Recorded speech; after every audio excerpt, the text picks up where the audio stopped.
السلام علیکم ورحمۃ اللہ وبرکاتہ۔ بسم اللہ الرحمن الرحیم وبہ نستعین۔ محترم دینی بھائیوں اور بہنوں و عزیز طالبات، کل ہم لوگوں نے الحمدللہ حدیث ہرقل کو مکمل کر لیا تھا اور اس کا درس مکمل ہو گیا تھا۔ اس کے بعد امام بخاری رحمۃ اللہ علیہ نے فرمایا ہے، رواہ صالح بن کیسان ویونس و معمر عن الزہری، کہ اس کو صالح بن کیسان نے اور یونس نے اور معمر نے زہری کے طریق سے نقل کیا۔ اس میں دو احتمال ہے۔ ایک احتمال تو یہ ہے کہ جس طرح امام بخاری رحمۃ اللہ علیہ نے اس حدیث کو اپنے استاد محترم ابوالیمان حکم بن نافع سے نقل کیا ہے، اسی طرح یہ روایت صالح بن کیسان اور یونس اور معمر اور زہری کے طریق سے بھی ہے۔ ایک احتمال تو یہ ہے، اور دوسرا احتمال یہ ہے کہ یہ سند نہیں ہے جو سند یہاں پر مذکور ہے، بلکہ اس کے علاوہ دوسری سند سے یہ روایت ہے۔ تو یہ دوسرا والا احتمال جو ہے یہاں پر وہ زیادہ صحیح ہے، اس لیے کہ یہ جو سند اس سند کا تذکرہ کیا ہے اس سند سے دوسری سند کے ذریعے سے، اس سند کے علاوہ دوسری سند سے حدیث کی دوسری کتابوں میں یہ روایت موجود ہے۔ ایک تو بات یہ ہے۔ اب دوسری بات جو ہمارے سامنے ہے وہ یہ ہے کہ یہ حدیث جو حدیث ہرقل ہے، اس کو امام بخاری رحمۃ اللہ علیہ نے اپنے اس ترجمۃ باب کیف کان بدء الوحی الی رسول اللہ صلی اللہ علیہ وسلم کے ضمن میں نقل کیا ہے۔ تو اس حدیث کا اس ترجمۃ الباب سے کیا ربط ہے، یہ بھی سمجھنے کی بات ہے۔ پھر اس کے بعد ان حدیث سے کیا فوائد حاصل ہوتے ہیں، کیا وہ فوائد ہیں جس سے ہم اپنی عملی زندگی کے اندر جو ہے فائدہ اٹھا سکتے ہیں۔ تو پہلے اس حدیث کا ترجمۃ الباب سے کیا ربط ہے، کیا تعلق ہے، کیا مناسبت ہے ترجمۃ الباب سے۔ تو سب سے اس کا دو انداز سے جواب دیا گیا ہے۔ سب سے بڑی صحیح بات یہ ہے کہ جناب نبی کریم صلی اللہ علیہ وسلم کا اس میں تفصیلی تذکرہ ہے۔ تو وہی کہ ایک تو جز ہے موحی یعنی وحی کرنے والا، اور ایک یہ ہے کہ موحی الیہ، اور پھر تیسرا جو ہے اس کا ہے واسطہ۔ تو موحی اللہ کی شان ہے، اس کے اللہ کی نشان کی ذات گرامی ہے، اس کا تذکرہ کہ انا اوحینا الیک کما اوحینا الی نوح والنبیین من بعدہ۔ اللہ تبارک و تعالیٰ جو جہاں کا خالق اور مالک ہے وہ موحی ہے۔ اور واسطہ جو ہیں جبریل امین علیہ السلام ہیں، ان کے بارے میں بھی ہم پڑھ چکے، اور اس میں بھی کچھ نہ کچھ وضاحت ہو گئی، اور قرآن کے اندر ان کی وضاحت موجود ہے کہ انہ لقول رسول کریم ذی قوۃ عند ذی العرش مکین مطاع ثم امین۔ یہ تعارف کرایا ہے جبریل امین کا قرآن میں اللہ تبارک و تعالیٰ نے، انہ لقول رسول کریم، یہ وہ بزرگ اور کرم جو ہے معزز فرشتے کا رسول کا قول ہے، انہ لقول رسول کریم، یہ قوہ طاقتور ہے، عند ذی العرش مکین، عرش والے کے نزدیک بڑی اہمیت ہے۔ انہ لقول رسول کریم ذی قوۃ عند ذی العرش مکین مطاع ہے، وہ جبریل امین وہی لے کر چلتے تھے، تو 50,000 فرشتے بھی ان کے ساتھ چلتے تھے، وہی کی اس سے عظمت کا اندازہ ہوتا ہے۔ سب امین، پھر وہ امین ہیں، ایماندار ہیں، ان کی یہ صفت ہے۔ لیکن موحی الیہ جن کے پاس وہی دی گئی ہے، ان کی ابتدائی کیفیت کیا ہے اس کا بھی دوسری اور حدیثوں سے پتہ چلتا ہے۔ اس حدیث سے بھی پتہ چلتا ہے کہ ابتدائی کیفیت کا پتہ چلتا ہے آپ صلی اللہ علیہ وسلم کے ساتھ لوگوں کا برتاؤ کیا تھا۔ اس حدیث میں اگر دیکھا جائے تو نبی علیہ السلام کی زندگی اور کا نقشہ ہماری نظروں کے سامنے آ جاتا ہے، پوری آپ کی زندگی پر روشنی ایک طرح کی پڑ جاتی ہے۔ اس مناسبت سے امام بخاری رحمۃ اللہ علیہ نے اس حدیث کا انتخاب کیا، حدیث ہرقل کا، کہ جس میں اللہ کے رسول صلی اللہ علیہ وسلم کی تمام خوبیوں کا اعتراف میں نے ابھی تشریح کرتے ہوئے بتایا تھا کہ ایک دشمن نے دوسرے دشمن کے سامنے انسان کے اندر جو قولی اور عملی خوبیاں ہوتی ہیں، اور انسان کے اندر یہی خوبی ہوتی ہے، یہی کمال ہوتا ہے انسان کے اندر، تو اس کا اعتراف ایک دشمن نے دوسرے دشمن کے سامنے، ایک پڑھے لکھے دشمن کے سامنے کیا ہے۔ اور اس حدیث سے نبی صلی اللہ علیہ وسلم کی شخصیت پہ اس طرح سے بھی اثر پڑتا ہے کہ آپ نبی برحق تھے، اور ایسے بھی تھے کہ آپ کی زندگی خود یہ بتا دے رہی تھی، یہ بتا دیتی تھی کہ آپ صلی اللہ علیہ وسلم کو غیر معمولی کام کے لیے اللہ تعالیٰ نے منتخب کیا ہے، اور کہ آپ جنگ مخالفوں کی طرف سے جنگ آپ کے اوپر تھوپی جاتی تھی، لیکن بے سر و سامانی کے عالم میں بھی آپ صلی اللہ علیہ وسلم ان کے دفاع میں آپ آتے تھے اور ان کا دفاع کرتے تھے۔ یہ بھی اس بات کی دلیل ہے کہ آپ نبی برحق ہیں۔ اگر کوئی جھوٹا دعوے دار ہو، یہ ہو، تو وہ بے سر و سامانی کے عالم میں دشمن سے کبھی مقابلہ نہیں کر سکتا، کبھی اس کے مقابلہ نہیں۔ پھر بھی کبھی آپ کو اگر شکست و ریخت کا سامنا ہوا تو اس سے آپ کے حوصلے اور ہمت پہ کوئی اثر نہیں پڑا، بلکہ آپ آسر نو ہو، تازہ دم ہو کر آپ نے دشمن کا تعاقب کیا ہے۔ جیسے غزوہ احد میں نبی صلی اللہ علیہ وسلم اور آپ کے ساتھیوں کو بظاہر شکست ہوئی، اور اس میں آپ کے 70 صحابہ کرام شہید ہو گئے، اور زخموں سے چور چور تھے۔ آپ خود نبی علیہ السلام کے دندان مبارک شہید ہو گئے، خود کی کڑیاں کٹ گئیں، دندان مبارک آپ کے شہید، آپ بھی زخموں سے چور ہیں۔ لیکن آپ نے تھوڑی دیر کے بعد آپ کو یہ احساس ہوا کہ دشمن مکے کی طرف رواں دوا ہے، تو آپ صلی اللہ علیہ وسلم نے کہا کہ نہیں، ان کا تعاقب کرنا ہے، پیچھا کرنا ہے۔ تو آپ صلی اللہ علیہ وسلم کی دور اندیشی اور حکمت پہ مبنی چیز ہے کہ کہیں ایسا نہ ہو کہ دشمن پھر ہمارے اوپر حملہ آور ہو۔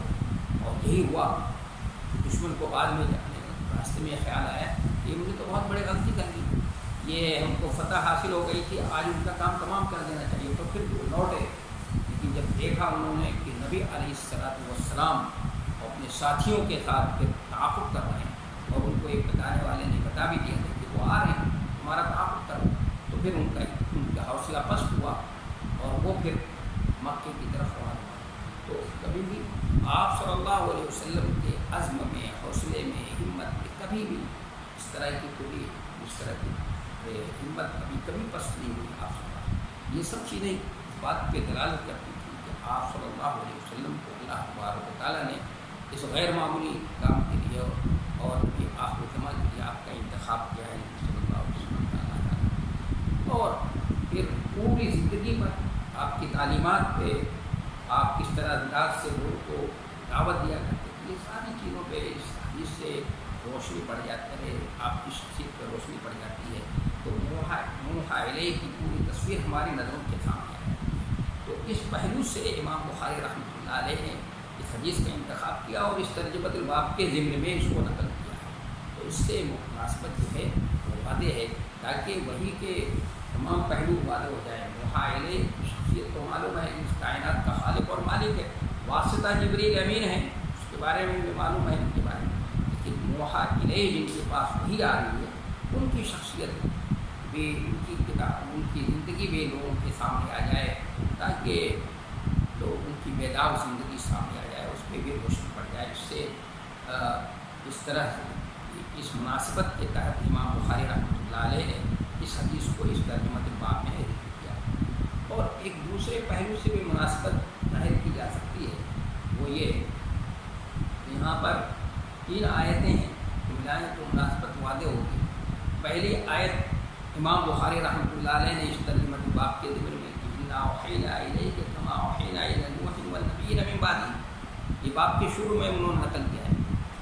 اسی معنی کی دوسری آیت ہے شرع لكم من الدين ما وصى به نوح والذي أوحينا إليك وما وصينا به إبراهيم وموسى وعيسى أن أقيموا الدين ولا تتفرقوا فيه، دین کو قائم کرو اور اس کو تفرقہ نہ کرو۔ اور پھر تیسری آیت جو آپ صلی اللہ علیہ وسلم نے اس ترجمۃ الباب خط جو ہرقل کو خط لکھا تھا، اس میں آپ صلی اللہ علیہ وسلم نے اس آیت کا تذکرہ کیا، قل یا اہل الکتاب تعالوا الی کلمۃ سواء بیننا وبینکم الا نعبد الا اللہ ولا نشرک بہ شیئا۔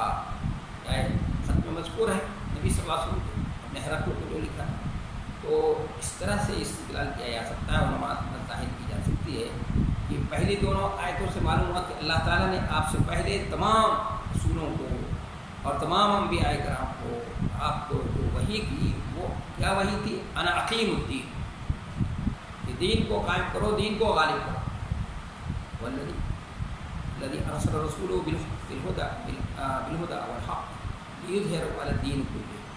اللہ تعالیٰ نے اللہ کے رسول کو بھیجا ہے، جنہیں حق کے ساتھ بھیجا ہے، ہدایت کے ساتھ، اس کو ہدایت کے ساتھ بھیجا، کیوں بھیجا؟ لیظہرہ علی الدین کلہ، کہ اس دین کو تمام دین پر کیا کریں آپ غالب کریں۔ تو دین کو غالب کرنے کے لیے دین کو خود اپنی شخصیت پہ بھی نافذ کریں، پھر دنیا میں بھی نافذ کریں، لوگوں کے اوپر بھی نافذ کرنے کی کوشش کریں۔ حکیم الدین کی تعلیم کی وحی کی۔ اور تیسری آیت میں کہ تعالوا الی کلمۃ سواء بیننا وبینکم، سبھی مراد دین کا قائم کرنا ہی ہے۔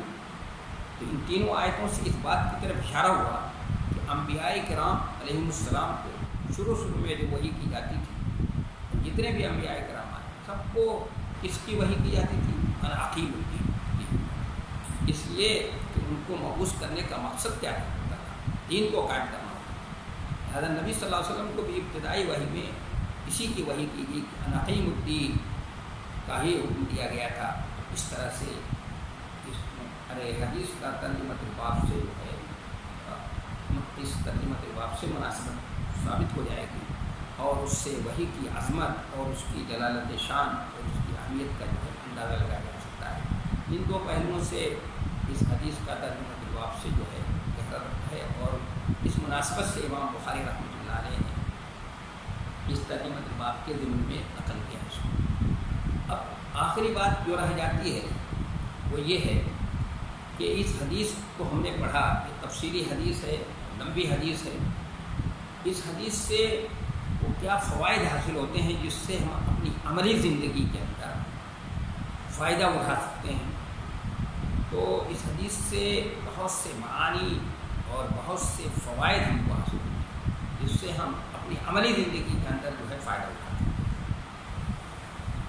سب سے بڑی بات یہ سمجھ میں آئی اس حدیث سے، اس حدیث کو پڑھنے سے، کہ خاص طور سے ہرقل کا واقعہ جو ہمیں معلوم ہوا کہ اس کو یقین ہے کہ آپ نبی برحق ہیں، آپ کے نبی برحق ہونے کا اس کو یقین ہے، اس کے واقعے سے ہم کو معلوم ہوا۔ تو اس سے یہ پتہ چلا کہ ایمان صرف تصدیق کے لیے، صرف تصدیق ایمان کے لیے کافی نہیں ہے کہ کوئی شخص کسی تصدیق کر لے، کسی کو یقین ہو جائے اس کو کہ یہ نبی نبی ہیں، نبی صلی اللہ علیہ وسلم کی نبوت کو برحق مان لے، آپ صلی اللہ علیہ وسلم کی تصدیق کر لے، ایمان کے لیے کافی نہیں۔ اس لیے کہ اگر اس لیے کہ ہرقل کے دل میں تصدیق پائی جا رہی تھی، تو کہہ رہا تھا کہ میں نبی برحق سمجھتا ہوں، میں پہنچ جاتا تو ان کے پیروں کو دھلتا اور ان کی خدمت کرتا۔ اگر کسی نے اس کو مومن نہیں کہا، تو ابھی امام بخاری رحمۃ اللہ علیہ نے خود اس کے بارے میں بیان کر دیا کہ اس کا آخر معاملہ یہی تھا کہ اس کو ایمان کی دولت نصیب نہیں ہوئی۔ اس سے معلوم ہوا کہ ایمان کے لیے جو لوگ صرف یہ کہتے ہیں کہ تصدیق کافی ہے، یہ بات صحیح نہیں ہے، یہ حدیث کے خلاف ہے۔ ورنہ ہرقل کو اور تمام مشرکین مکہ کو مومن کہنا پڑے گا، اس لیے کہ وہ تمام مشرکین مکہ جو ہے وہ آپ صلی اللہ علیہ وسلم کو اپنے بچوں سے زیادہ پہچانتے ہیں۔ اتنا اپنے انسان اپنے بچے کو پہچانتا ہے، اس سے کہیں زیادہ آپ صلی اللہ علیہ وسلم کو پہچانتے تھے۔ اور خود ابو جہل نے بھی آپ صلی اللہ علیہ وسلم کے نبی برحق ہونے کا اعتراف کیا۔ تو جو واقعہ ہے کہ رات کی تاریکی میں شریک بن اخنس اور ابو سفیان اور یہ ابو جہل جا کر نبی صلی اللہ علیہ وسلم جب خانہ کعبہ کے صحن میں قرآن مجید کی تلاوت فرمایا کرتے تھے تو روزانہ رات کو یہ سنا کرتے تھے، اور روزانہ پھر بیچ میں جب راستے میں کہیں ملتے تھے تو طے کرتے تھے کہ کل نہیں آئیں گے، لیکن پھر پہنچ جاتے تھے۔ تو ایک دن شریک بن اخنس سب کے گھر گئے، دن میں کنڈی کھٹکھٹا کر کہا کہ ارے بھائی روزانہ ہم طے کرتے ہیں کہ نہیں آئیں گے، پھر بھی پہنچ جاتے ہیں۔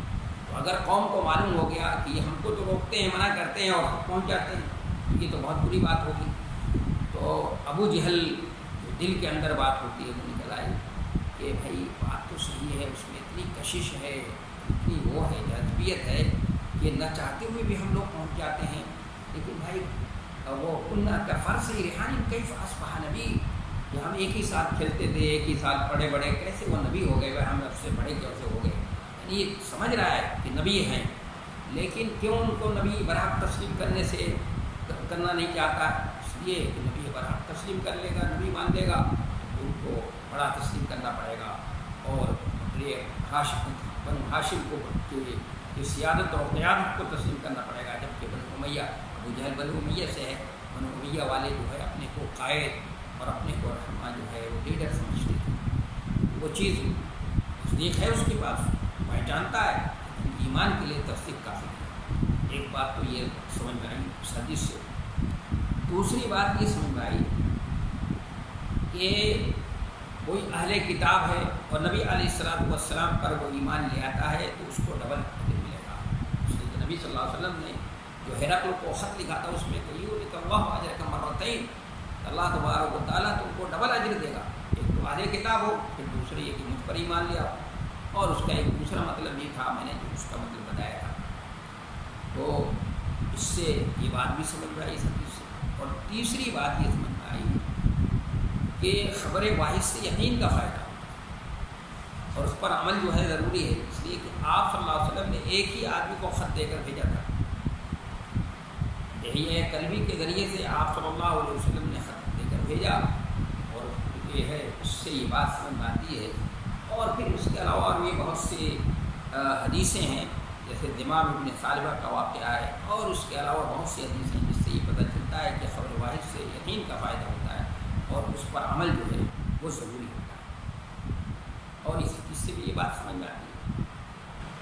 چوتھا فائدہ اس حدیث سے یہ حاصل ہوتا ہے کہ انبیاء کرام اپنی قوم کے اونچے خاندان میں مبعوث ہوتے ہیں۔ جتنے بھی انبیاء کرام اللہ تبارک و تعالیٰ نے ہر قوم کے اندر نبی بھیجا، تو اس قوم کے جو اعلیٰ خاندان کے لوگ ہوتے تھے انہی میں سے نبی کو مبعوث فرمایا تھا۔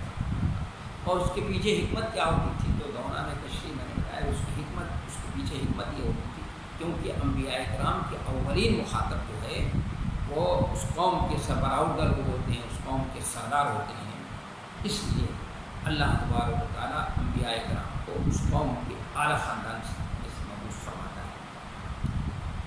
اور ایک فائدہ اس سے یہ بھی حاصل ہوا، اس حدیث کو پڑھنے سے یہ معلوم ہوا کہ جھوٹ اتنا قبیح گناہ ہے، اتنا ترین گناہ ہے کہ کفار بھی جھوٹ بولنے سے نفرت، کہ کافر بھی، وہ جاہل جڑ ان کے پاس جو آسمانی تعلیمات سے ناشنا تھے، آسمانی تعلیمات سے حیرت کچھ بھی نہیں جانتے تھے، لیکن وہ بھی جھوٹ کو بہت ہی برا سمجھتے تھے، اس سے نفرت کرتے تھے۔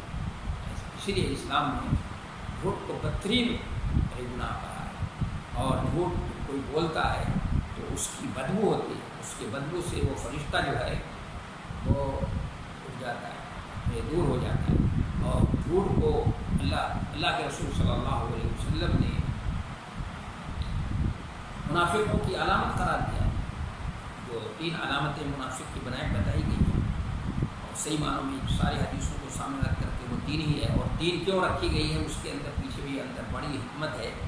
تو اس میں یہ کہ راحت نہ سکتا، جب بھی کبھی کوئی بات کہے تو بولے، یعنی اس کی شریشت میں داخل ہو، اس کی فطرت میں داخل ہے جو تو اس حدیث کو پڑھا ہم نے تو اس سے یہ پتہ چلتا ہے کہ جھوٹ جو ہے بہت کبھی گناہ ہے، اور کفار بھی جھوٹ سے نفرت کرتے تھے اور اس کو برا سمجھتے تھے۔ لیکن افسوس کی بات یہ ہے کہ آج کے دور میں ہم لوگ جو ہیں جھوٹ کو برا نہیں سمجھتے۔ مسلمان کہ نبی صلی اللہ علیہ وسلم سے پوچھا کہ مسلمان جھوٹا ہو سکتا ہے؟ آپ نے فرمایا نہیں، مسلمان جھوٹا نہیں ہو سکتا، مسلمان جھوٹا نہیں ہو سکتا ہے، سب کچھ ہو سکتا ہے، مسلمان بزدل ہو سکتا ہے، مسلمان جو ہے اور ہو سکتا ہے، لیکن یہ مسلمان جھوٹا ہو، مسلمان جھوٹا نہیں ہو سکتا۔ اس لیے کہ جھوٹ تو یہ نفاق کی علامت ہے، اور اس کی وجہ سے ان کو دردناک عذاب ہوگا، عذاب علیم بما كانوا یکتمون، ان کو دردناک عذاب ہوگا. کیوں؟ اس لیے کہ وہ جھوٹ بولتے.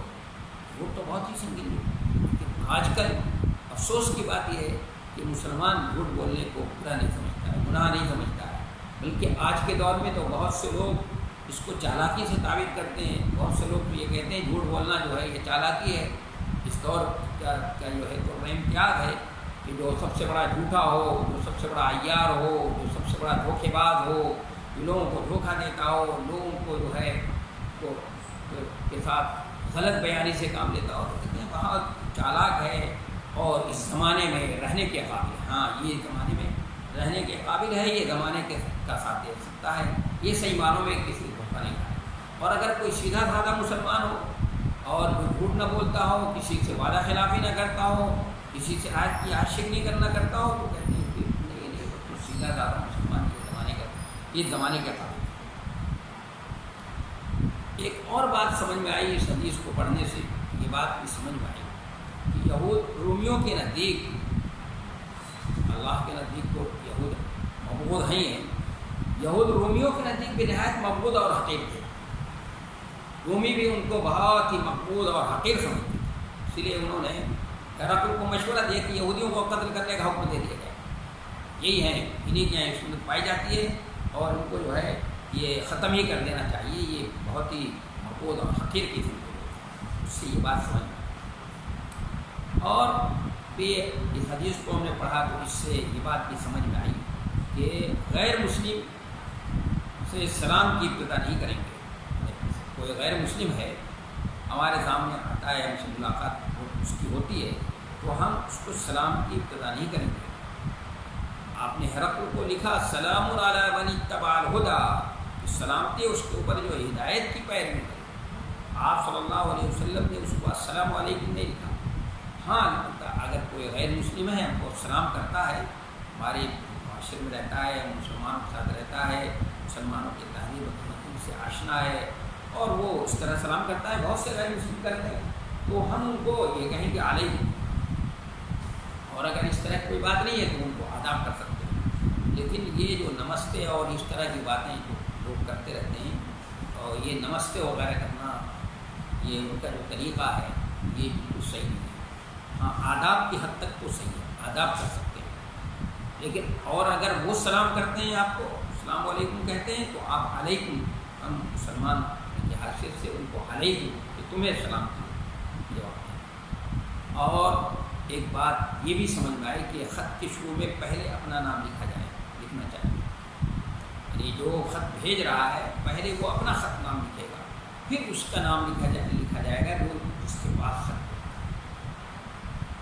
اور اس حدیث سے، اس کو پڑھنے سے یہ بات بھی سمجھ میں آئی کہ انبیاء کرام کے نبوت کے ثبوت کے لیے معجزے کی ضرورت نہیں ہوتی.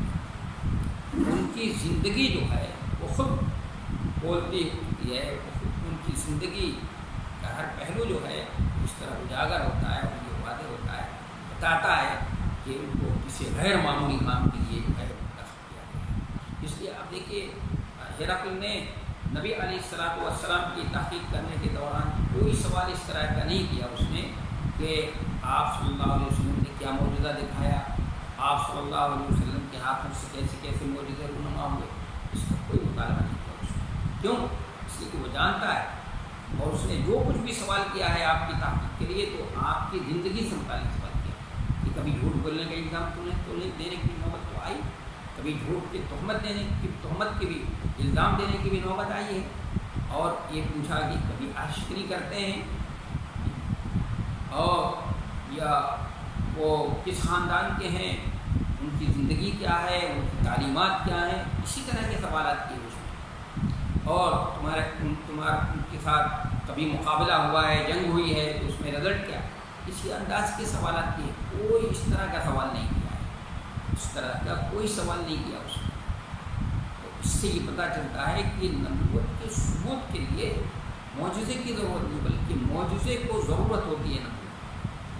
اور نبی کی زندگی وہ خود یہ کتاب ہوتی ہے اور اس سے خود ہی پتہ چلتا ہے کہ اس کو غیر معمولی کام کے لیے اور اس کو ایک اہم ذمہ داری کے لیے جو ہے وہ منتخب کیا گیا ہے اور اس کو جو ہے تیار کیا گیا ہے.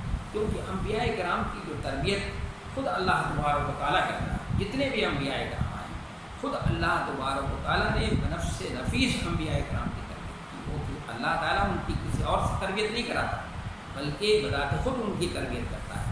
اسی لیے نبی علیہ الصلوۃ والسلام نے فرمایا کہ ادبنی ربی فاحسن تعلیمی، کہ میرے رب نے مجھے بہت اچھے انداز سے جو ہے وہ تربیت کی. اور سب سے بڑی اس حدیث سے یہ بات سمجھ میں آئی کہ انبیاء کرام جو ہے وہ انسان ہوتے ہیں، بشر ہوتے ہیں. جیسا کہ ہمارے کچھ بھائیوں کو یہ بات فلسفہ نہیں سمجھ میں آتا، ان کو ابلیس والا فلسفہ سمجھ میں آتا ہے. ابلیس کا فلسفہ ان کو ضرور سمجھ میں آتا ہے اور بہت آسانی سے سمجھ میں آتا ہے کہ ابلیس کو یہ سب فلسفہ نہیں سمجھ میں آئے. یہ انسان کیسے، میں اس انسان کو سجدہ کروں، یہ تو مٹی سے پیدا ہوا ہے اور میں آگ سے بنا ہوں، یہ مجھے سجدہ کرے، میں کیوں اس کو سجدہ کروں؟ یہ انسان مٹی سے بنایا گیا انسان اتنا اونچا کیسے ہو سکتا ہے، اتنا بڑا کیسے ہو سکتا ہے؟ یہ فلسفہ ابلیس کو نہیں سمجھ میں آیا. تو اسی طرح آج ہمارے کچھ بھائیوں کو بھی یہ فلسفہ نہیں سمجھ میں آتا. ابلیس والا فلسفہ سمجھ میں آتا ہے لیکن یہ فلسفہ نہیں سمجھ میں آتا. اس حدیث سے صاف ظاہر ہے. پوچھ رہا ہے خاندان، آپ کے خاندان کے بارے میں پوچھ رہا ہے، آپ کی زندگی کے بارے میں سوال کر رہا ہے. آپ مکے کے اندر پلے بڑھے ہیں تو بتایا کہ ہمارے درمیان تو پلے بڑھے ہیں، بچپن سے ہم ان کو جانتے ہیں، امین ہیں اور صادق ہیں. ان کے والدین، ان کے خاندان کو، ان کے والد، ان کے والدہ، ان کے دادا اور پورے خاندان سے مواقف ہیں. ایک چیز سے خاندان سے کون زیادہ قریب ہے بھائی؟ تو ابو سفیان کہتے ہیں میں ہوں، ان کا خاندان ہے. یعنی گویا وہ انسانوں میں سے. اس لیے قرآن نے خود کہا ہے سورہ توبہ کے آخر میں فرمایا لقد جاءکم رسول من انفسکم عزیز علیہ ما عنتم، کہ تمہیں میں سے ایک رسول اور وہ تمہیں میں سے ہیں، وہ تمہارے درمیان پلے بڑھے ہیں اور وہ تمہارے درمیان جو ہے ان کی انہوں نے زندگی گزاری ہے اور نبوت سے سرفراز ہونے سے پہلے کی ان کی زندگی تمہارے سامنے گزری ہے، تمہاری نظروں کے سامنے گزری. ان کا بچپن تمہارے نظروں کے سامنے گزرا، جوانی ان کے تمہارے نظروں کے سامنے گزری. قرآن بھی ایک سے زائد آیتوں کے اندر قرآن قل انما انا بشر مثلکم، اور اللہ تبارک و تعالیٰ نے ایک سے زائد آیتوں میں یہ فرمایا کہ اللہ تبارک و تعالیٰ نے ہر قوم کے اندر رسول بھیجا ہے اور ان میں سے اور صرف مردوں کو بھیجا ہے. کسی عورت کو نبی نہیں بنایا اللہ تبارک و تعالیٰ نے. اور انسان کی تربیت کے لیے ظاہر ہے انسان ہی کو بھیجا گیا ہے، فرشتوں کو نہیں بھیجا جاتا. یہ بھی فطری بات ہے کہ انسان کی تربیت کے لیے، انسان کی ہدایت کے لیے کس کو بھیجا جائے گا؟ انسان ہی کو بھیجا جائے گا. اس لیے یہ فلسفہ یہ سمجھ میں کی ضرورت ہے. وہ ہمارے بھائی یہ فلسفہ نہیں سمجھ پا رہے ہیں، ان کو چاہیے کہ قرآن کو غور سے پڑھیں اور اس حدیث کو بھی غور سے پڑھیں اور سمجھنے کی کوشش کریں. وہ ابلیسی فلسفہ ان کو سمجھ میں آ جاتا ہے اور وہ جو صحیح فلسفہ ہے جو اللہ نے جس فلسفے کو بیان کیا ہے وہ فلسفہ جو فطرت کے مطابق ہے، وہ عین فطرت کے مطابق ہے، وہ فلسفہ نہیں سمجھتا ہے. بڑے افسوس کی بات ہے. اور اس کے علاوہ بھی بہت سے فوائد جو ہے اس حدیث سے ہم کو حاصل ہو سکتے ہیں. اگر ہم غور کرتے چلے جائیں تو ہمیں بہت سے فائدے حاصل ہوں گے جس سے ہم عملی زندگی کے اندر جو ہے وہ فائدہ اٹھا سکتے ہیں. ایک بات اور رہ گئی بس یہ کہ نبی علیہ الصلوۃ والسلام نے رومیوں کو جو خط بھیجا تھا، رومیوں نے آپ صلی اللہ علیہ وسلم کے خط کا کی تکریم کی ہے، آپ کے نام گرامی کی بڑی تکریم کی، بڑی عزت کی ہے. اس کے برعکس وہ ایرانیوں کے پاس جب خط بھیجا ہے آپ صلی اللہ علیہ وسلم نے تو انہوں نے آپ صلی اللہ علیہ وسلم کے ایک خط کو وہ اس نے کسرا نے چاپ چاپ کر دیا، ٹکڑے ٹکڑے کر دیا. آپ صلی اللہ علیہ وسلم کو سعید ابن مسیب کہتے ہیں، میں سمجھتا ہوں کہ آپ صلی اللہ علیہ وسلم کو معلوم ہوا کہ انہوں نے آپ کے خط نام گرامی کو چاپ چاپ کر دیا ہے، ٹکڑے ٹکڑے کر دیا ہے. تو آپ نے فرمایا اللہ بھی ان کی حکومت کو بھی اجازت دی، منتشر کر دی. تو ایسا ہوا کہ ان کی حکومت کا شرازہ جو ہے منتشر ہو گیا. اور وہ کس طرح سے ہوا وہ بھی تفصیل طلب معاملہ ہے، اور وہ بھی کس کوئی موقع آئے گا تو انشاءاللہ یہ کتاب العلم کے اندر حدیث آئے گی جو کسرا کو خط لکھا ہے نبی صلی اللہ علیہ وسلم نے، اس موقع پر اس کو تفصیل سے جو ہے بیان کریں. لیکن جو اس کے پاس رومیوں کے پاس جناب نبی کریم صلی اللہ علیہ وسلم کا خط پہنچا تو ہرقل نے آپ کے نام گرامی کو نہایت عزت کے ساتھ لکھ کیا، اس کو پڑھا اور حفاظت رکھا. حافظ ابن حجر اسقلانی رحمۃ اللہ علیہ کے بیان کے مطابق وہ خط عزت کے ساتھ سونے کے صندوق میں رکھا ہوا تھا، اور ہرقل کے اہل خاندان کا یہ عقیدہ تھا کہ جب تک یہ خط ہمارے پاس محفوظ رہے گا اس وقت تک حکومت ہمارے خاندان میں رہے گی، نہیں تو چھن جائے گی۔ اس لیے وہ آپ کے خط کی غائب کا احتفاظ کرتے اور دوسروں سے چھپا کے رکھتے تھے، اور تاریخ بھی گواہ ہے کہ جب تک انہوں نے آخری دم تک اس خط کو آپ صلی اللہ علیہ وسلم کو بڑی حفاظت کے ساتھ رکھا اور بہت اس کا احترام کرتے تھے، بڑی اس کی عزت کرتے تھے، اور اس کو آنکھوں سے لگایا کرتے تھے، اور سونے کی صندوق کے اندر اس کو بند کر کے رکھا تھا اور حفاظت رکھا تھا، کیونکہ اس کے حرم بھی مٹ گئے تھے اور اس کے حرم بھی ہو گئے تھے، لیکن اس کے باوجود بھی اپنی انہوں نے بڑی حفاظت رکھا تھا۔ ابھی انشاءاللہ کل جو ہے کتاب الایمان سے وہ پڑھیں گے، اور اس کے بعد اس کی تشریح ہوگی۔